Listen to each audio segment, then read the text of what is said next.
अगला टॉपिक है अक्षांश और देशांतर रेखाएं। ठीक, लेकिन ये हम लोग अभी जो है भारत के संबंध में पढ़ेंगे, अक्षांश और देशांतर रेखाएं। ठीक, देखो, अगर हम अक्षांश रेखा की बात करें तो अक्षांश रेखा, जो एक अक्षांश रेखा होती है, जो ये रेड कलर से हम बना रहे हैं, ठीक है, तो ये 0 डिग्री अक्षांश रेखा होती है। ठीक है, तो ये बोलते हैं 0 डिग्री अक्षांश रेखा, इसको भूमध्य रेखा, भूमध्य रेखा या विषुवत रेखा, विषुवत रेखा बोलते हैं। ठीक, अब देखो, विषुवत रेखा से जब हम ऊपर की तरफ जाते हैं तो एक रेखा आती है जो भारत के मध्य से गुजरती है।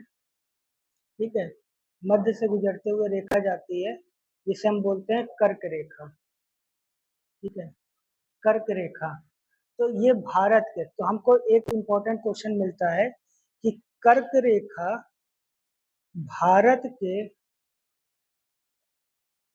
कितने राज्यों से होकर गुजरती है, कितने राज्यों से होकर गुजरती है। ठीक है, तो इसका आंसर होगा 8 राज्य। ठीक, देखो पीछे हम दिखाते हैं, जैसे इस वाले मैप में एक मैप ले लेते हैं, जैसे ये वाला मैप है, इसमें देखो कि ये जो लाइन गई है, ठीक है, इसको हम पिंक कलर से सर्किल कर रहे हैं, ये लाइन गई है, ये 23.5 डिग्री नॉर्थ कर्क रेखा है। तो देखो ये कहाँ कहाँ से होकर गुजर रही है। तो सबसे पहले ये गुजरात, ठीक, राजस्थान, मध्य प्रदेश, छत्तीसगढ़, ठीक, झारखंड, बांग्लादेश, बंगाल, पश्चिम बंगाल, ठीक है, फिर ये त्रिपुरा, और ये नमामि से मणिपुर, नहीं, मिजोरम। ठीक, नमामि से मिजोरम। तो कितने राज्य हो गए, ये याद रखना हमको, कहाँ कहाँ से गुजर रही है।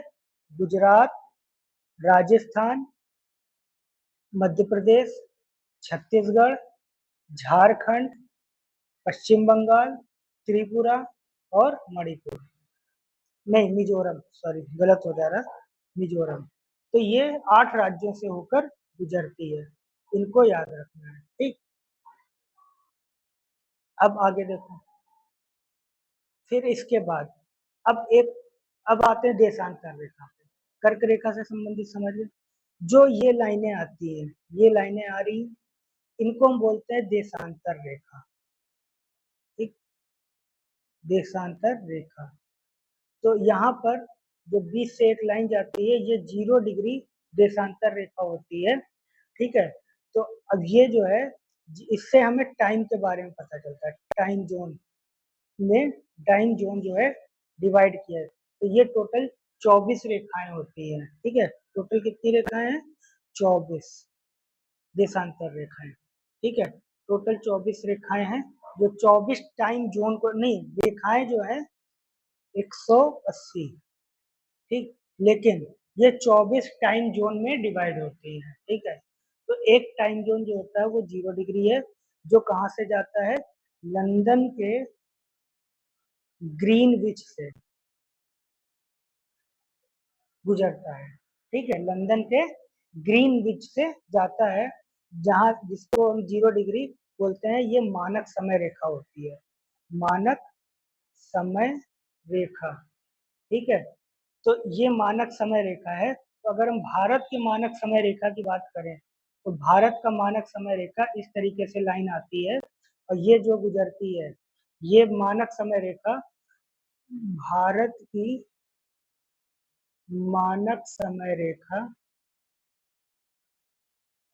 82.5 डिग्री पूर्व, ये जो है प्रयागराज के पास, प्रयागराज के पास मिर्जापुर, मिर्जापुर से गुजरती है। ठीक है, ये भारत का मानक समय रेखा है, यहाँ से पूरे भारत में समय रेखा निर्धारित की जाती है।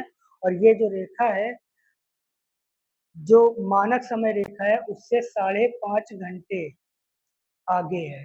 अगर मान लेते हैं कि लंदन में इस समय 12 बजा होगा, ठीक, तो भारत में 5 घंटे आगे होगा, तो 12 बज रहा होगा दोपहर के मान लेते हैं, तो शाम के 5:30 भारत में हो रहा होगा।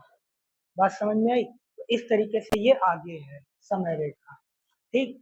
तो ये पूरा कॉन्सेप्ट है, पूरा इसमें आ गया।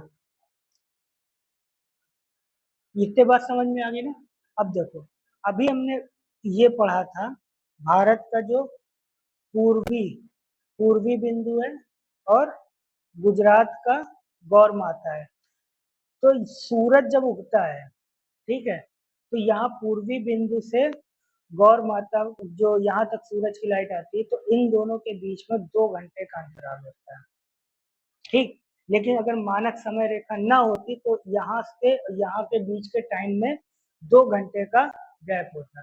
तो मानक समय रेखा के द्वारा इसे निर्धारित किया गया है कि सब जगह टाइम जो है एक है, इसीलिए टाइम जोन, क्योंकि ये दोनों के बीच की डिस्टेंस कितनी, 2933 किलोमीटर।